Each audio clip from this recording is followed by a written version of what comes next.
धन्यवाद बच्चों, और अभिभावक गण को मेरा प्रणाम, नमस्ते, गुड मॉर्निंग, सुप्रभात, सत श्री अकाल।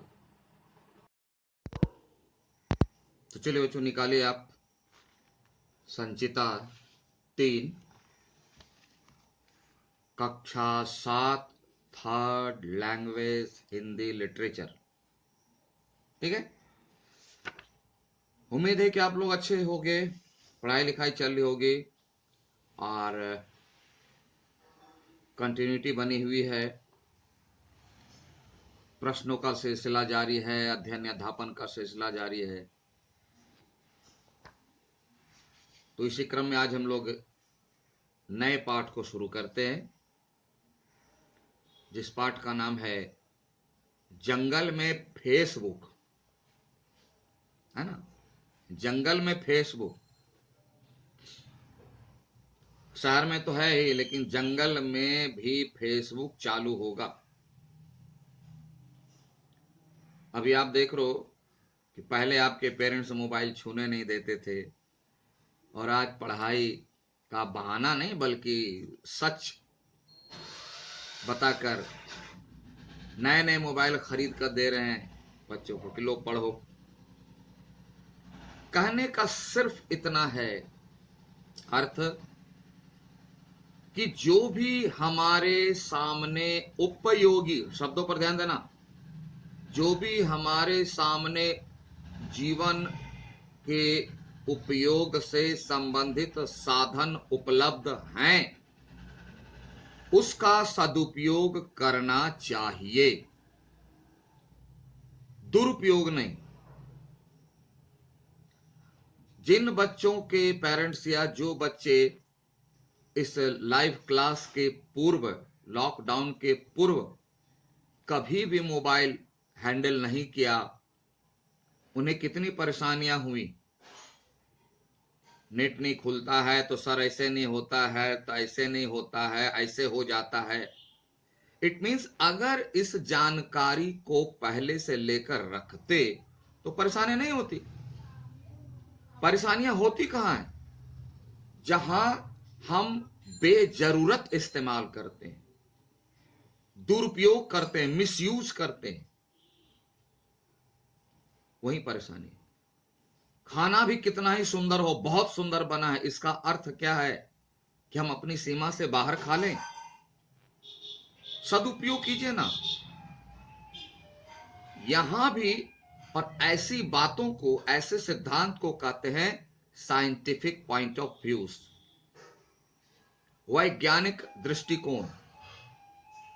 वैज्ञानिक दृष्टिकोण का अर्थ है क्या? पहले कोई भी बात हो, तथ्य हो, वस्तु हो, उसके बारे में पूरी जानकारी लीजिए, उसे प्रोसेसिंग में यानी उसको चलाना, उसको हैंडल करना सीखिए, जरूरत पड़ने पर उसका उपयोग कीजिए। लेकिन हम अपने ज्ञान के अहंकार में ऐसा नहीं होगा, हम उसका दुरुपयोग कर लेते हैं, जिसका परिणाम दुष्परिणाम होता है। यहां ऐसी ही बात कही गई फेसबुक में कि आज विज्ञान इतना तरक्की कर गया है कि हमारे जीवन की शैली बदल गई है, और अगर हम उसके साथ नहीं चलेंगे तो हमारा जीवन पिछड़ जाएगा, बहुत पीछे चला जाएगा। हम दुनिया और समय के साथ नहीं चल पाएंगे। इसलिए हमारे सामने जो भी साधन उपलब्ध हैं, मैं नहीं कह रहा, ध्यान देना, सब पर ध्यान नहीं दोगे तो गलतफहमी हो जाएगी, कंफ्यूज। हमारे पास जितने साधन उपलब्ध हैं, हमारे पास, आपके हैं, ऐसा नहीं कि आपके पास, हमारे पास क्षमता नहीं है। बोले सर हेलीकॉप्टर है तो हेलीकॉप्टर तो मेरे पास नहीं है, मैं उसकी बात नहीं कर रहा हूं, क्योंकि हमारी क्षमता के बाहर की चीजें हैं। तो जो हमारी क्षमता के भीतर की चीजें उपलब्ध हैं, उसको चलाना, उसको समझना, उससे संबंधित जानकारी लीजिए। यूज नहीं है, रहने दीजिए ना। ज्ञान कहीं बेकार नहीं जाता, ज्ञान कहीं बेकार नहीं जाता। नोटबंदी नहीं है कि आज घोषणा कर दी और नोट बेकार हो गया, नहीं ऐसा। ज्ञान जन्म जन्मांतर तक चलता है, इसलिए ज्ञान लेकर रखिए, समय आया यूज कीजिए। तो इस पाठ के माध्यम से दिखाया गया कि जंगल के पशु तो सीख लिए, जंगल के पशुओं ने सीख लिया, उनको समझदारी आ गई। हम कब सीखेंगे? आपके लिए लाइव क्लास में रहता हूं तो 5-6 बच्चे आते हैं, तो और सब दूसरे काम में बिजी। लाइव तो डायरेक्ट है, दूसरा काम तो बाद में भी कर सकते हैं। जरा डाउट पूछ लें तो क्या है, डाउट नहीं है। अब परीक्षा में देखिए डाउट ही डाउट हो जाता है। ये सारे बहाने। तो चलिए आइए आज हम लोग देखते हैं जंगल में फेसबुक, जिसके ऊपर में दाहिनी ओर देखिए पाठ के उद्देश्य के बुक ले लिया होगा। बार बार मुझे याद दिलाने की जरूरत नहीं है कि जैसे ही आप वीडियो देखना प्रारंभ करें रेडियो, तो पुस्तक को सामने रखिए, हाथ में आप पेंसिल रखिए, मैं भी रखता हूं। जरूरत पड़ने पर, कहां जरूरत पड़ जाएगी कोई ठिकाना नहीं, अपनी तैयारी पूरी। उसको देखिए उत्तरदायित्व यानी रिस्पॉन्सिबल। अभी मैंने बात की, अगर आप दायित्ववान हैं, पढ़ाई के प्रति अपने दायित्व का निर्वहन करते हैं, तो आप पुस्तक सामने रखेंगे, पेंसिल रखेंगे, इरेजर रखेंगे, एक गिलास पानी भी रख लेंगे कि हमको छोड़कर जाना नहीं है। सभी सामग्रियां हमारे इर्द गिर्द है, हमारे पास है। ये रिस्पॉन्सिबिलिटी की पहचान है। फिर चिंता है ना, चिंता नहीं, चिंतन, इसमें थोड़ा सा मुझे लगता है मिस है। चिंता नहीं करनी है, चिंतन करना है। क्योंकि चिंता से चतुराई घटे, दुख से घटे शरीर। इससे ये लॉस करने वाली चीज है चिंता। चिंतन कीजिए, तो मैं आकार हटा करके उसमें न जोड़ी। चिंतन, चिंतन क्या होता है? आगे की सोच, प्लानिंग करना। आगे की सोचिए। समस्या तो हर जगह है, हर जगह समस्या है। कहां समस्या नहीं है? ये पढ़ा रहे, इसमें भी समस्या है। बैटरी डाउन हो गई तो नेट स्लो हो गया, हर जगह प्रॉब्लम ही प्रॉब्लम है। गीत भी बना है। तो चिंता नहीं करनी, चिंतन करना है। सॉल्यूशन से बाहर निकलने का रास्ता ढूंढना है, उपाय ढूंढना है। फिर देखिए समस्या है, देखिए यहां भी है समस्या है, और उसके बाद हाइफन देखे है समाधान भी है। जहां समस्या वहां समाधान है, और समाधान की पूंछ में समस्या है। एक समस्या का समाधान होगा, समाधान हुआ नहीं कि दूसरी समस्या जन्म ले ली, यानी समाधान की पूंछ में समस्या है। तो ये सर्किल है, चलता रहता है। इस बात को सत्य मान लीजिए, यूनिवर्सल ट्रूथ, और आगे बढ़ते रहिए। फिर आशा, आशा रखनी है क्या? पॉजिटिव, सकारात्मक। कभी ऐसा मत सोचो नहीं होगा तो, अरे नहीं होगा तो उसके लिए ऑप्शन रखो, फिर दूसरी बार प्रयास करेंगे ना। ये हो जाएगा तो उसके लिए उपाय सोच के रखो। न रहो न निराश करो मन को, बैठना नहीं है। तो आशा रखनी है। और किस प्रोसेस से चलना है, बढ़ना है? वैज्ञानिक दृष्टिकोण, यानी साइंटिफिक पॉइंट ऑफ व्यू से हमें आगे बढ़ना है। क्या? चिंतन करके सोचे, ये होगा तो क्या होगा, वो होगा तो क्या होगा, अगर ऐसा हुआ तो क्या करेंगे, वैसा हुआ तो क्या करेंगे, ऐसा वैसा में पॉजिटिव नेगेटिव। बड़े बड़े साइंटिस्ट हैं, इसी थ्योरी पर रिसर्च करते हैं। अगर नहीं हुआ तो क्यों नहीं हुआ, और हुआ तो क्यों हुआ, ऐसा होगा तो क्या होगा, ऐसा करेंगे तो क्या होगा। और इसी प्रोसेस से आगे बढ़ करके एक दिन हमारे वैज्ञानिक दुनिया की नई चीज ढूंढकर हमारे सामने रख देते हैं। तो इसी प्रक्रिया को, इसी प्रोसेस को कहते हैं वैज्ञानिक दृष्टिकोण।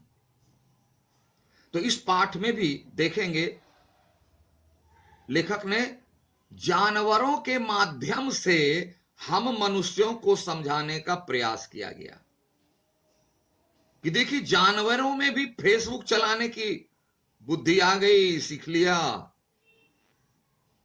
हम लोग अभी तक नहीं सीखे। उन्होंने उस चीज का सदुपयोग करना सीख लिया।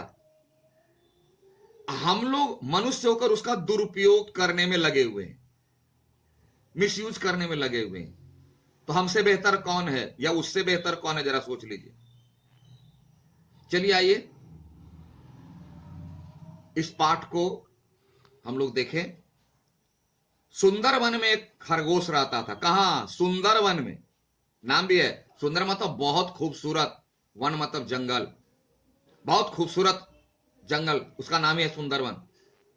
खरगोश रहता था। हम लोग भी मनुष्यों में सर्वश्रेष्ठ हैं। ये पृथ्वी बहुत प्यारी है, सुंदर है। हम लोगों को भी इसका खरगोश होना चाहिए, है ना? हम लोगों को भी इस सुंदर पृथ्वी का खरगोश होना चाहिए। कैसे? आगे देखिए। वह बहुत बुद्धिमान था। हम लोग भी कहते हैं अपने आप को बहुत बुद्धिमान है। देखिए, कहानी है जंगल की, खरगोश की, पशुओं की, लेकिन मीनिंग हम लोग पर फिट हो रहा है। ये बहुत बड़ी बात है। जंगल के सभी पशु पक्षी खरगोश का बहुत सम्मान करते थे। हम लोग का सही सम्मान करते हैं। भाई मनुष्य, काका है, दादा है, नाना है, भैया है, पापा है, अंकल है, मासी है, इज्जत है। जंगल में जब भी कोई मुसीबत आती तो वे तुरंत खरगोश के पास आ जाते। कोई भी मुसीबत आ जाती, खरगोश को चल। क्यों? जानते हैं खरगोश दादा जो है ना, बहुत अच्छे हैं, बहुत बुद्धिमान हैं। क्यों? वह उसी प्रोसेस से सोचते हैं और प्रॉब्लम का सॉल्यूशन निकाल लेते हैं, जिसकी बात मैंने पहले बताई, वैज्ञानिक दृष्टिकोण। खरगोश भी उनकी समस्याओं का बहुत ध्यान से सुनता, बहुत ध्यान से सुनता। बहुत बार मैंने बताया है, बहुत ध्यान से सुनता। आप अगर वीडियो को ध्यान से नहीं देखोगे, पुस्तक में लिखे हुए शब्दों को ध्यान से नहीं देखोगे, कुछ होने वाला नहीं है, समाधान नहीं होगा। सर ये डाउट, सर वो डाउट, अगर एक एक शब्द को ध्यान से देख लो, मुझे नहीं लगता है तुमको कोई डाउट रहेगा तुम्हारा। तो वही कह रहा है, खरगोश भी उनकी समस्याओं को ध्यान से सुनता और जल्दी से जल्दी समस्याओं का हल ढूंढने की कोशिश करता, जल्दी से जल्दी कोशिश करता। एक बार खरगोश वन में घूम रहा था, तभी उसने देखा कि पेड़ के नीचे गिलहरी रो रही है। समस्या है भाई। उसने गिलहरी से पूछा, बहन तुम क्यों रो रही हो? गिलहरी बोली, मेरी मां यहां से बहुत दूर एक शहर में अकेली रहती। मां से दूर है, वह अकेली रह रही है। अब मां से दूर रहने का क्या दर्द होता है, क्या पीड़ा होती है, तो जो रहता है भाई उसी को पता है। सबको ये दर्द महसूस नहीं होता। गांधी जी बोल के, जाके पैर न फटे बिवाई, सो क्या जाने पीर पराई। यानी दूसरों का दर्द महसूस करना ये आसान बात नहीं है। यह वही महसूस करता है कि वैसा ही दुख वह अपने जीवन में कभी झेला हो, और बिना झेले अगर उसके दर्द को महसूस कर रहा है तो उससे अच्छा, बड़ा, सज्जन, भला व्यक्ति कोई हो नहीं सकता। और ऐसा व्यक्ति ही गार्जियन हो सकता है। ऐसा व्यक्ति ही एक सफल पेरेंट्स हो सकता है। ऐसा व्यक्ति ही एक सफल गुरु हो सकता है। ऐसा व्यक्ति ही अच्छा मार्गदर्शक हो सकता है, अच्छा राजा हो सकता है, अच्छे मंत्री हो सकते हैं। क्यों? वो बिना देखे, चेहरे को देखकर वो समझ जाते हैं कि इनको क्या तकलीफ है और उसका समाधान कर देंगे। ऐसे ही कैटेगरीज में खरगोश था कि वह शब्द को सुनकर, चेहरे को सुनकर वह पता लगा लेते थे कि इसको क्या तकलीफ है। तो चलिए प्रयास करें पहले हम खरगोश के इस गुण को अपनाने का, और उसके बाद तब फिर मिलते हैं आपसे अगले क्लास में। तब तक के लिए have a nice day. Thank you.